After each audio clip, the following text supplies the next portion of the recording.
पहले तो grievance committee इस वर्ष क्योंकि कोविड के करके और बीच में फार्मर एजुटेशन करके ये पहली बैठक है।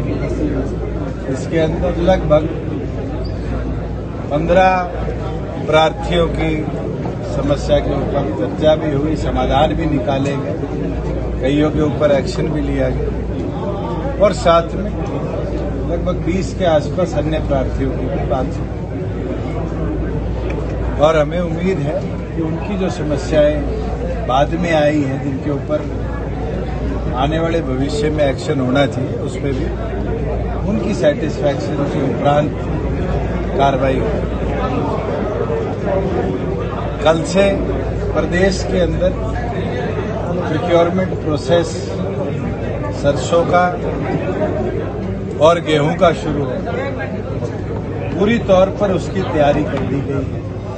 निरंतर चारों प्रोक्योरिंग एजेंसी, चाहे वो फूड सिविल सप्लाईज हो, एफेड हो, वेयर हाउसिंग हो या फूड कॉरपोरेशन ऑफ इंडिया हो, उनको तमाम मंडी सब सेंटर ऑलरेडी ईयरमार्क्ड है। ट्रांसपोर्टेशन का लोडिंग अनलोडिंग का पूरी तौर पर खाका तैयार हो चुका है। गन्नी बेल्स की जहां समस्या थी उसको भी डिस्ट्रिक्ट लेवल पर डिप्टी कमिश्नर्स की अध्यक्षता के अंदर प्रॉपरली मॉनिटर किया गया है और सरप्लस गन्नी बेल्स प्रदेश के अंदर आज उपलब्ध है। इसी तरह की भी बारदाने की कमी नहीं आएगी।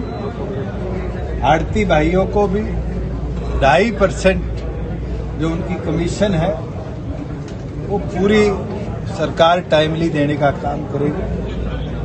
उनके कोई पुराने ग्रीवेंस थे, उसके ऊपर भी अधिकारीगण ने चर्चा कर उनको निपटाया है। और मैं उम्मीद करता हूं कि हमारी जो डिजिटल प्रोक्योरिंग हमने प्लान बनाया है, जिसमें मेरी फसल मेरा ब्यौरा पे रजिस्ट्रेशन कर ई खरीद के माध्यम से किसान को पेमेंट करी जाएगी उसके खाते में, वो अपने आप में इंडिया में एक मॉडल आने वाले भविष्य के लिए बनेगा। कई लोग ये कह रहे हैं कि दूसरे प्रदेशों के किसान को भी हरियाणा में आने की अनुमति दी जाए।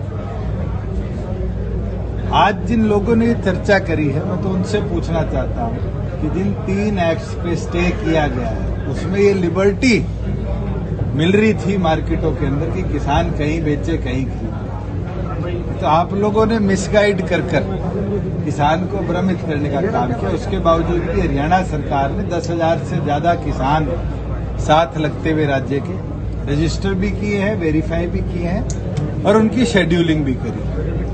और हमारा प्रयास है कि 1 तारीख से लेकर और मिड मई तक हरियाणा प्रदेश और साथ में दूसरे प्रदेशों के जितने रजिस्टर्ड किसान हैं उनका एक एक दाना प्रॉपर तरीके से हम प्रोक्योर करेंगे। और जैसे ही उनका जे फॉर्म बनेगा और जे फॉर्म एक्सेप्ट होगा, एक्सेप्ट होने के 48 घंटे के अंदर किसान के खाते में उसकी पूरी राशि हम डीबीटी के माध्यम से भेजेंगे। और उसके साथ अगर कोई टेक्निकल ग्लिच आता है, कहीं कोई डिले होता है 48 घंटे से ज्यादा, तो 72 घंटे बाद 9% इंटरेस्ट किसान की पूरी पेमेंट का किसान को हम देने का काम करेंगे। ये पहला प्रयास है देश के अंदर जहां प्रोक्योरमेंट को इतने बेहतरीन तरीके से कोई स्टेट करने जा रही है।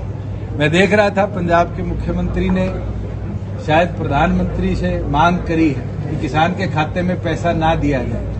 ये दिखाता है कि वो किसानों को किस तरीके से कमजोर करने का प्रयास कर रहे हैं। आर्थिक तौर पर किसान जब भी मजबूत होगा जब किसान के दाने का एक एक रुपया पूरी तौर पर उसके खाते में आएगा। और आड़ती भाइयों ने पिछले 1 साल के अंदर बारी बारी इसको देखा भी है कि जैसे किसान के पास पैसा गया है, उसका जो बकाया था किसान ने खुद आके उसकी दुकान में पूरा उतारने का काम किया। और आने वाले भविष्य में ये जो भाईचारा है, इस भाईचारे को और मजबूत किया जाएगा। और हमने तो तमाम मंडियों को हर तरह की सुविधा के साथ घेरअप किया है। बाकायदा तमाम मंडियों पे एसओपी हमने जारी करे हैं कि कौन कौन से विभाग के अधिकारी, कौन कौन से हमारे परचेज एजेंट हो या किसान, उनको कोई दुविधा है तो उस एसओपी को फॉलो करी जाए।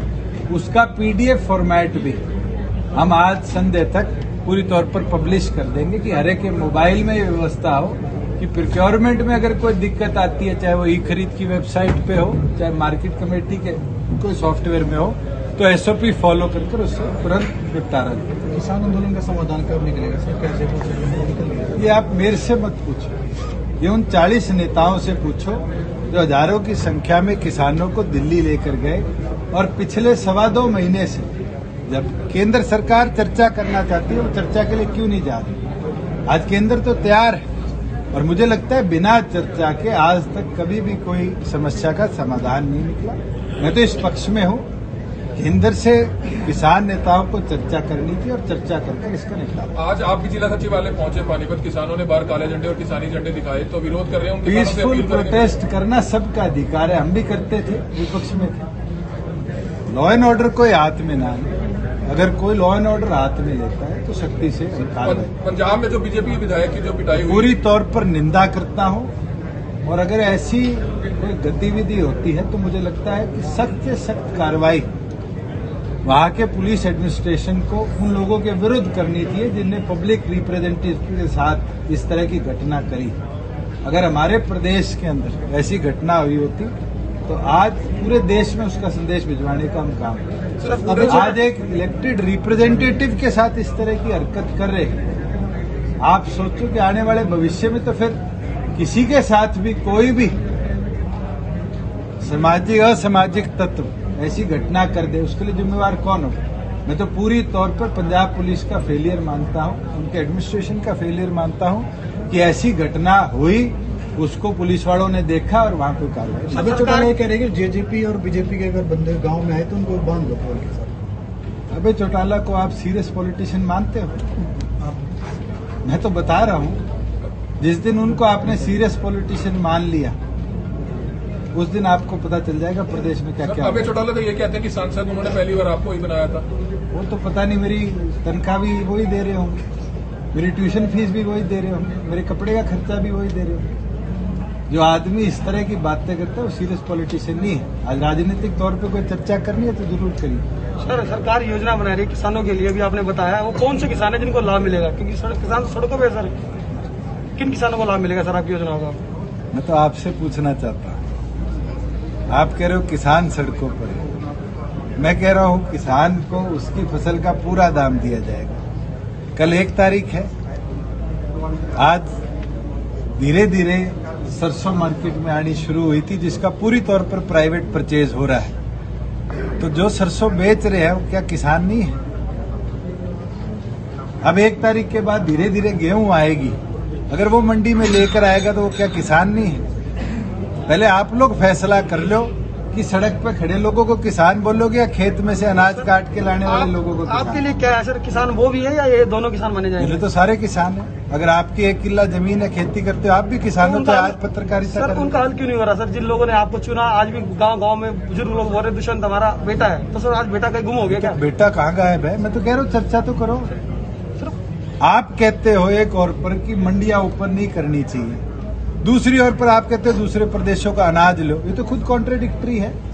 आप किसान को खाते में पैसा देने से रोकते हो, हम पैसा दे रहे हैं, इसका मतलब तो आप किसान की तरक्की रोक रहे हो। आप खुद फैसला करो कि आपका एक तथ्य एक तरफ है, दूसरा तथ्य एक तरफ। हम तो पूरी तौर पर क्लियर है कि हमने किसान को समृद्ध बनाना है और उसके लिए पिछले 1 साल से निरंतर मैं प्रयासरत हूँ और मैं कामयाब भी हुआ हूँ। एक बार 30% किसानों ने पैसा खाते में लिया, दूसरी बार 65 लिया और इस बार हरियाणा सरकार 100% फार्मर्स का पैसा एक प्रोक्योरमेंट का उनके खाते में अगर ट्रांसफर करने का दम रखती है तो सबसे ज्यादा किसान के पक्ष में हो तो मैं हूं। अगर मैं किसान को कमजोर करता तो आज भी आड़ती के पास क्या वैसा भेजता और लिख कर देता केंद्र को कि हम इस पॉलिसी को नहीं अपनाएंगे। हमने तो ये अपनाया है, एक किसान को रजिस्टर कराया, उसकी आज एक किले की वेरिफिकेशन कराकर उसको अप्रूव किया। और उस पर अब कोई प्रतिबंध नहीं है कि वो एक्स अमाउंट लेके आएगा तो सरकार इतना ही खरीदेगी। हमने तो पहली बार हरियाणा में हुआ है कि 6 फसलों को एमएसपी पे खरीदने का निर्णय लिया, और मेरा प्रयास है इस 6 को आने वाली क्रॉप सीजन में 10-12 बढ़ाने का हम काम करें कि एटलीस्ट हमारा फार्मर ऑल्टरनेटिव क्रॉप की तरफ जाए। इस बार हमने 1400-1200 के रेट पे आज के दिन जो बिक्री है, बारले बिक्री है, उसको हम 1600 पे प्रिक्योर कर रहे हैं। 10,000 किसानों ने रजिस्टर कराया है, तो क्या मैं किसान के विरोध में हूँ? तो सर क्या आप मानते हैं जो सड़क पर प्रदर्शन कर रहे हैं वो असली किसान है?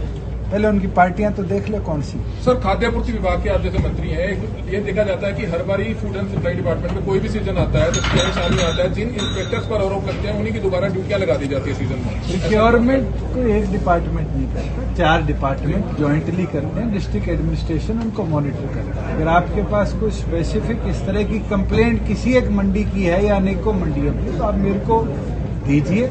मेरे पास पीछे पलवल की कंप्लेंट आई थी, उसके अंदर हमने मार्केटिंग बोर्ड की सीनियर अधिकारी की उसकी इंक्वायरी भी कराई, दोषियों को पेनल्टाइज भी किया। हमारी पीवी जो हुई थी पिछले साल पैडी की, उसका नतीजा है कि सीबीआई की रेड हुई हरियाणा के अंदर एफिड के अलग अलग गोदामों में, और एक जगह भी एक दाना जीरी का कम नहीं पाया गया।